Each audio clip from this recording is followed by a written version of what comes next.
कल हम लोगों ने अ, शायद मेटेलिक पार्टिकुलेट वगैरह कर लिया था। सॉइल पॉल्यूशन के जो कारण है, वायु से होने वाला जो सॉइल पॉल्यूशन है वो हमने कल देख लिया था। ठीक है। और उसमें ये देख लिया था लास्ट में कि जो मेटल पार्टिकल्स हैं या मेटल पार्टिकुलेट्स हैं जो कि धातुओं के जलने से हवा में पहुंच जाते हैं, वो फिर से जमीन पर आकर और प्रदूषण को फैलाने का काम करते हैं, पॉल्यूशन क्रिएट करने का काम करते हैं। ठीक है। अब आज हम लोग इसमें थोड़ा आगे चलते हैं। केमिकल फर्टिलाइजर और पेस्टिसाइड से होने वाला पॉल्यूशन ये देख लेते हैं, सॉइल पॉल्यूशन। ये खूब चर्चा में रहता है। और अ, इसके चर्चा में रहने का कारण ये है, कुछ पेस्टिसाइड्स और, हाँ, विशेष तौर पर पेस्टिसाइड, फंगीसाइड, है ना, इंसेक्टिसाइड्स, ये कुछ ऐसे हैं जो फूड चेन में समाप्त नहीं होते। एक बार वो ऐड किए गए पौधे में, लगाए गए, जमीन में ऐड कर दिए गए, तो फिर वो धीरे धीरे उन्हीं सब प्लांट्स में, और प्लांट से फिर ह्यूमन और एनिमल्स तक पहुंच जाते हैं। और फिर से वो ह्यूमन और एनिमल्स के बाद फिर से वो सॉइल में मिल जाते हैं। तो ये समाप्त नहीं होते, हानिकारक होते हैं। सरकार इनको खूब रोक रही है। जैसे डीडीटी इनमें से एक ही था, वो जो हम लोगों ने पीछे पढ़ा।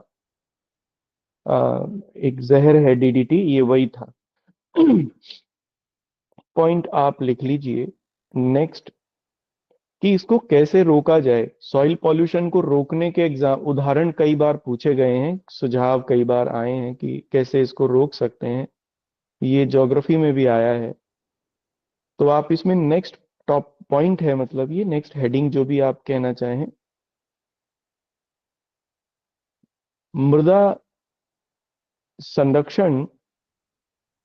मृदा संरक्षण निम्न प्रकार से किया जा सकता है। मृदा संरक्षण निम्न प्रकार से किया जा सकता है। Soil conservation can be done by these methods. ठीक है। तो हम लोगों ने देखा कि मृदा अपरदन होता है, सॉइल इरोजन, या जो ऊपर की परत का समाप्त होना है, उसका बेसिक कारण ये है कि वेजिटेशन वगैरह वहां पर नहीं है ना, ऊपर की परत हट गई है, जिसकी वजह से। तो अगर पेड़ पौधे लगा दिए जाएं या वेजिटेटिव कवर दे दिया जाए तो वो ठीक हो जाएगा। तो सबसे पहला लिखना, वनस्पति आवरण का विकास करना। वनस्पति आवरण का विकास करना, developing the vegetative cover. Developing the vegetative cover. ठीक है। एक तो परेशानी ये है, ये सॉल्व हुई। दूसरा, हम लोगों ने ये देखा कि पहाड़ी क्षेत्रों में विशेष तौर पर मिट्टी बह जाती है, और उसके पीछे कई कारण हैं। जैसे हवा भी उसके पीछे कारण है, पानी भी उसके पीछे कारण है। तो एक जुताई करने का तरीका होता है जिसे कॉन्टूअर प्लोइंग कहते हैं। कॉन्टूअर प्लोइंग, या हिंदी में समोच्च रेखीय जुताई कहते हैं। देखो, इसको इसका मतलब ये होता है कि जिस दिशा से, मतलब ढाल के विपरीत जुताई करना। ढाल के विपरीत दिशा में, जैसे किसी पहाड़ की मान लो स्लोप पर कोई खेत है, तो अगर हम लोग ऊंचाई से निचाई की ओर जुताई कर देंगे ना, तो ज्यादा ऊपर की सॉइल समाप्त हो जाएगी, क्योंकि ऊपर से ही पानी नीचे को आएगा। हवा भी ऊपर से नीचे को चलती है पहाड़ी क्षेत्रों में, तो फिर वो ज्यादा कटान करेगी। तो क्या करें, इसका उल्टा करें। मतलब ऊपर से नीचे को ना करके, ऊंचाई में उसको ना करके जुताई, बल्कि लंबाई में, लंबाई या चौड़ाई में उसकी जुताई करें। इसे कहते हैं कॉन्टूर फ्लोइंग, समोच्च रेखीय जुताई। तो उससे ये होगा कि जुताई करने से मिट्टी खुद ही अपने आप को रोकने का प्रयास करती है। तो इसको आप लिख लीजिए दूसरा, समोच्च रेखीय जुताई, कॉन्टूअर प्लोइंग, CONTOUR, और प्लोइंग लिख लीजिए, PLOUGHING। आप देखेंगे उसमें आ जाएगा, अगर आप डालें नेट वगैरह पे तो आपको पता चल जाएगा ये कि कैसे कर सकते हैं।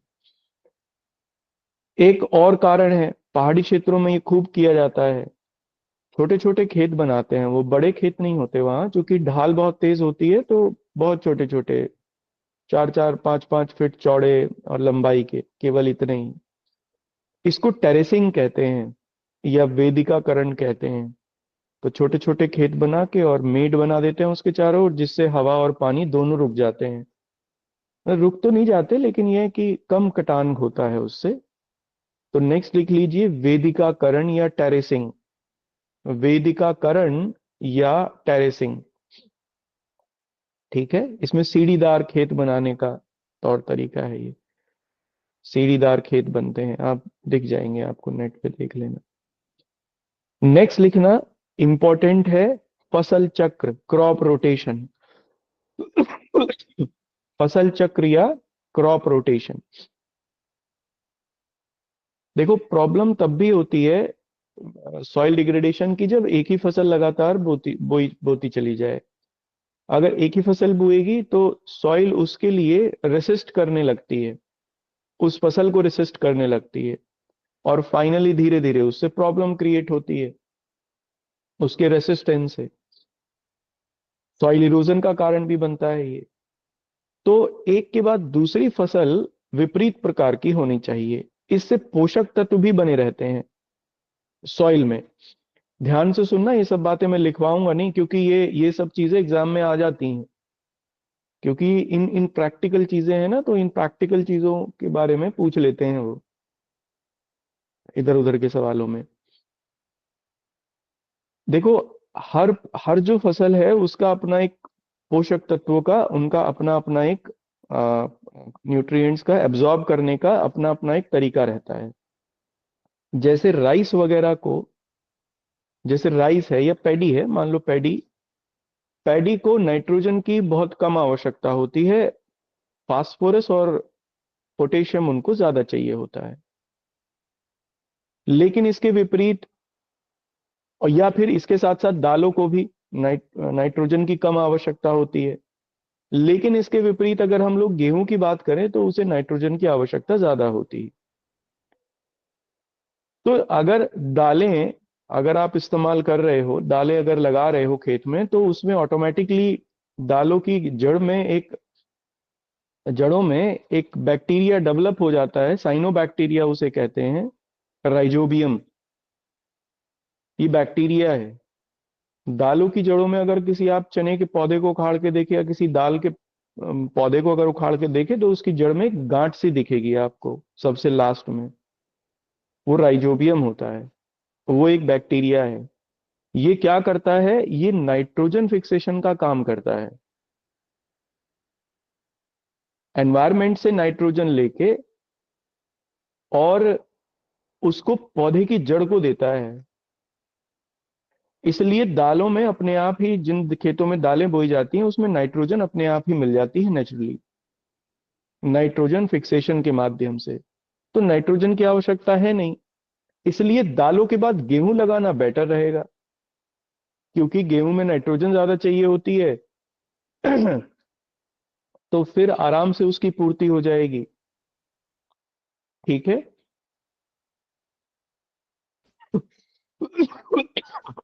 तो ये एक क्रॉप रोटेशन हुआ, है ना। अच्छा, गेहूं के लिए फास्फोरस और पोटेशियम की कम जरूरत होती है, तो गेहूं के बाद धान लगाना वो ज्यादा बेटर है, क्योंकि उस फसल के लिए ज्यादा फास्फोरस और पोटेशियम चाहिए होता है, उसकी मात्रा अपने आप पूरी हो जाती है। तो गेहूं के बाद धान, और उसके साथ साथ दालें। अगर आप इस तरीके से एक फसल चक्र निर्धारित करते हो, तो सॉइल में न्यूट्रिएंट्स की मात्रा कभी इंबैलेंस नहीं होगी, जिससे ऊपर की परत हमेशा मजबूत रहेगी। अगर न्यूट्रिएंट्स अच्छे हैं, सॉइल में बने हुए हैं तो ऊपर की परत बेटर रहती है, और फाइनली इसका मतलब ये होगा कि सॉइल इरोजन कम होगा। That is the crop rotation, इसी को फसल चक्र कहा गया है। ठीक है ना? मैं नहीं समझता इसे लिखवाने की जरूरत है कुछ भी, क्योंकि ये इन प्रैक्टिस बात है, इन प्रैक्टिकल बात है, बस आपको आनी चाहिए। ये जस्ट कहानी एक है। ठीक है, अब इसमें नेक्स्ट लिखना आप। देखो हमने कारण एक और लिखवाया था मृदा प्रदूषण का, झूम कल्टीवेशन या शिफ्टिंग कल्टीवेशन भी इसे कहते हैं। आदिवासी क्षेत्रों में ये देखने को मिलती है। इस पर भी प्रतिबंध लग जाए तो डैश करके जो भी अगला नंबर है उसे डाल के लिखिए, स्थानांतरित कृषि पर प्रतिबंध। स्थानांतरित कृषि पर प्रतिबंध, prohibition, prohibition on prohibition on shifting cultivation. ठीक है, ये आया है एग्जाम में। अच्छा, एक और कारण है सॉइल पॉल्यूशन का, वो सॉइल इरोजन का या पॉल्यूशन जो भी आप कहें, वो है ग्रेजिंग, पशुचारण। ये देखने में आया कि जहां चरागाह होते हैं और वो चरागाह अगर उनमें एक्स्ट्रा ग्रेजिंग अगर करा ली जाए तो फिर उनमें घासें नहीं उगती। कारण उसका ये है कि जो पशुओं के पैर के खुर होते हैं, हूफ्स, वो ऊपर की परत को तोड़ देते हैं मिट्टी की, जिससे फाइनली डेजर्टिफिकेशन बढ़ता है, सॉइल इरोजन होता है।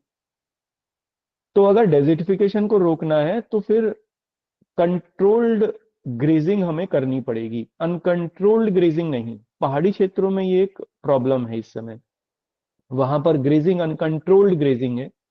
लैंडस्लाइडिंग का ये भी एक प्रॉब्लम है, मतलब लैंडस्लाइडिंग का ये भी एक कारण है, क्योंकि वहां ग्रेजिंग अब अनकंट्रोल्ड है, तो फिर सॉइल की ऊपरी परत खराब हो गई है, जिसकी वजह से आसानी से लैंडस्लाइड हो जाती है।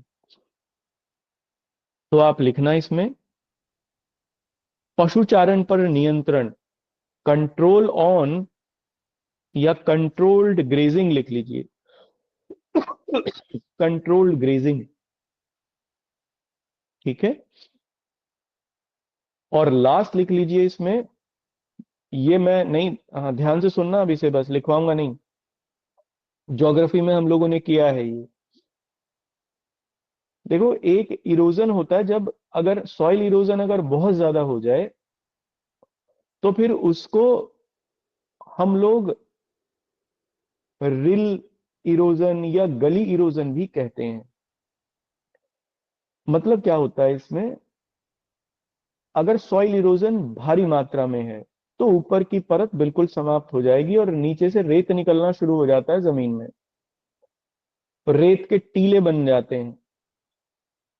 हवा और पानी, ये दोनों ही इसके लिए जिम्मेदार होते हैं बड़ी मात्रा में सॉइल इरोजन के। अगर सॉइल इरोजन लगातार होता रहा बहुत लंबे समय तक तो फिर इसमें नालियां बन जाती हैं जमीन में, गहरी गहरी नालियां बन जाएंगी, और इसी को हम लोग गली गली इरोजन या रिल इरोजन भी कहते हैं। चंबल के बीहड़ों में आपको ये देखने को मिलता है। इसलिए गली इरोजन से रेवाइन्स बनते हैं, बीहड़ बन जाते हैं। आप अगर कभी आगरा पार करके चंबल की तरफ गए होगे, मतलब अ, हरियाणा की तरफ, वो सॉरी, मध्य प्रदेश की तरफ या राजस्थान की तरफ, तो रेवाइन्स मिलते हैं भरतपुर वगैरह के आसपास। वो रेवाइन्स उसी तरीके से बने हुए हैं। ठीक है, चंबल की घाटी में ये खतरनाक स्थिति है। इसको कैसे रोका जा सकता है? तो वही वेजिटेशन या पेड़ पौधे लगा के। तो सरकार वहां, मध्य प्रदेश गवर्नमेंट भी, राजस्थान और उत्तर प्रदेश, सभी सरकारें मिलकर वहां बीजों को हवा से गिराती हैं बरसात के मौसम में उस एरिया में, और ये काफी सक्सेसफुल भी रहा है। विशेष तौर पर उत्तर प्रदेश में भी, जैसे प्रतापगढ़ वगैरह में उससे, प्रतापगढ़, चित्रकूट, बांदा, इस एरिया में उससे अ, पेड़ पौधों की संख्या बढ़ी है। और ये गली इरोजन और सिल इरोजन की, सिल इरोजन या रिल कहते हैं शायद, ऐसा कुछ कहते हैं अंग्रेजी में, उसमें कमी आई है। तो आप इसमें नेक्स्ट लिखना, अवनालिका अपरदन को रोकना। अवनालिका अपरदन को रोकना, अवनालिका अपरदन को रोकना, कंट्रोल द गली इरोजन। अवनालिका समझ में आया कैसे बनी?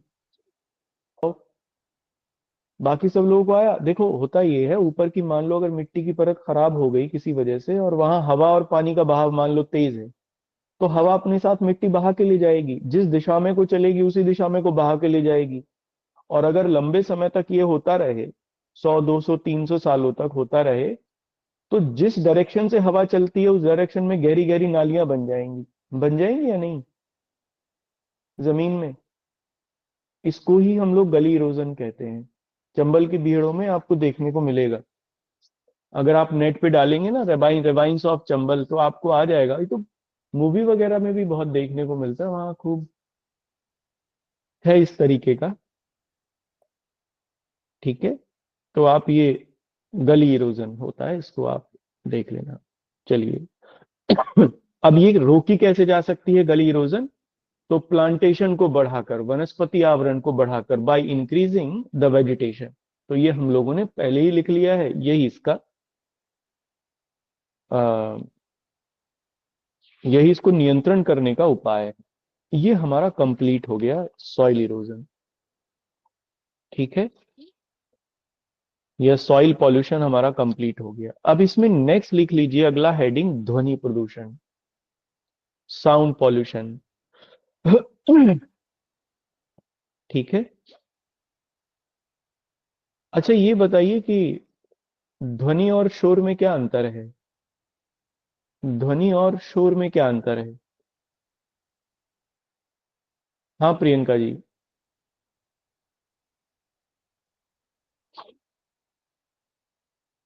हाँ प्रियंका जी, कुछ पूछना है?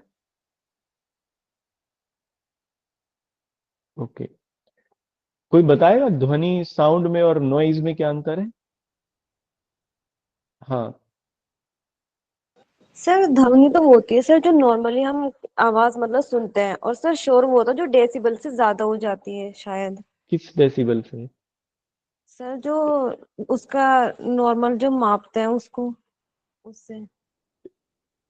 ना। अच्छा ये बताओ, आप जोर जोर से हंसते हो, क्या वो शोर है? मान लो कोई जोर से हंसे तो उसको नॉइस कहेंगे या साउंड कहेंगे? सर साउंड ही होगा वो तो। साउंड होगा, नॉइज तो नहीं होगा ना। लेकिन अगर आपको किसी की अच्छी हंसी अच्छी नहीं लग रही है तो आप क्या कहोगे उसे? शोर क्यों मचा रहा है?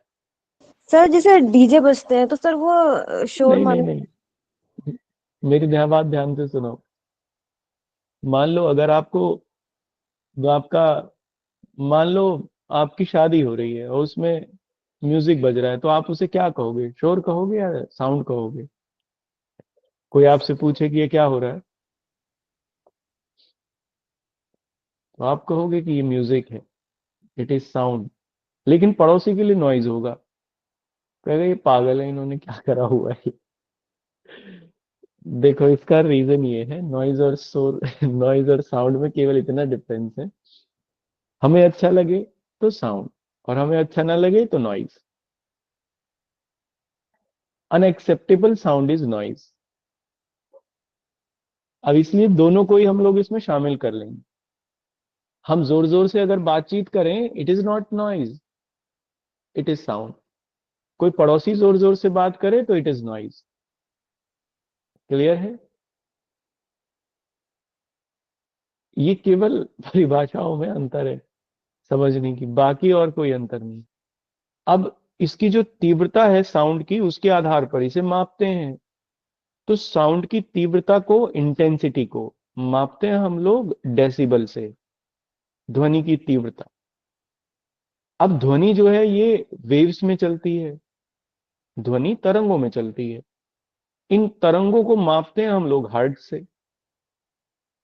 तो तीव्रता को तो मापते हैं डेसिबल से, और उन वेव्स की, साउंड वेव्स की, जो साउंड वेव्स को मापते हैं हम लोग हर्ट्ज से। इतने मेगा हर्ट्ज, इतने किलो हर्ट्ज, या जो भी वो चलता है उस हिसाब से मापते हैं। देखो वर्ल्ड हेल्थ ऑर्गेनाइजेशन ने दो मानक तय किए हैं। उन्होंने ये माना है कि हाईएस्ट अगर साउंड है दिन में ओवरऑल, वो 45 डेसिबल से ज्यादा नहीं होना चाहिए दिन में, और रात में 35 डेसिबल से ज्यादा नहीं होना चाहिए। अगर इससे ज्यादा है तो दैट इज साउंड पॉल्यूशन। ये वर्ल्ड हेल्थ ऑर्गेनाइजेशन ने कहा है। ठीक है। भारत में सेंट्रल पॉल्यूशन बोर्ड ने इसको मान्यता दी है, लेकिन इसमें कुछ छूट दी है। जैसे उन्होंने ये कहा कि जो इंडस्ट्रियल सिटीज हैं वहां दिन के समय 75 डेसिबल तक रह सकता है, ठीक है, लेकिन रात के समय ये 35 ही होना चाहिए। ठीक है, इसीलिए क्योंकि रात में सब लोग सोते हैं, और अ, जो राइट टू स्लीप वो एक फंडामेंटल राइट भी है, तो फिर इसको ये तय कर दिया गया। ठीक है, तो आप इसमें लिखना कंटिन्यूएशन में